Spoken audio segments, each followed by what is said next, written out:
আপনার যে সেন্টারে এখন আমি দাঁড়ায় আছি এটাই সবচেয়ে ডাল সেন্টার, সবচেয়ে কম ভোট এখানে আসে।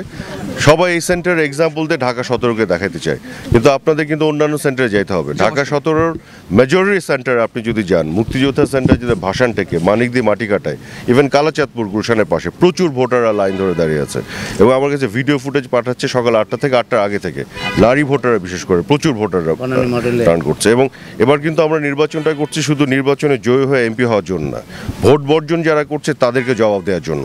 নির্বাচন কিন্তু এখনও গণতন্ত্রের পক্ষে আওয়ামী লীগ, গণতন্ত্রের পক্ষে যারা নির্বাচনের পক্ষে আছে তাদের সাথে, যারা সন্ত্রাস সহিংসতা করছে বর্জন করছে তাদের বিপক্ষে আমাদের নির্বাচন হচ্ছে।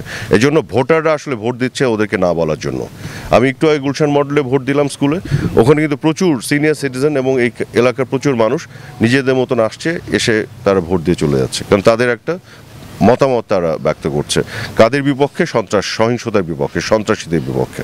তো এই ভোটটা কিন্তু সেই ভোট, এটা এমপি হওয়ার ভোট না, বাংলাদেশ বিরোধী অপশক্তিকে না বলার ভোট, এবং বাংলাদেশের মানুষ এটি করছে।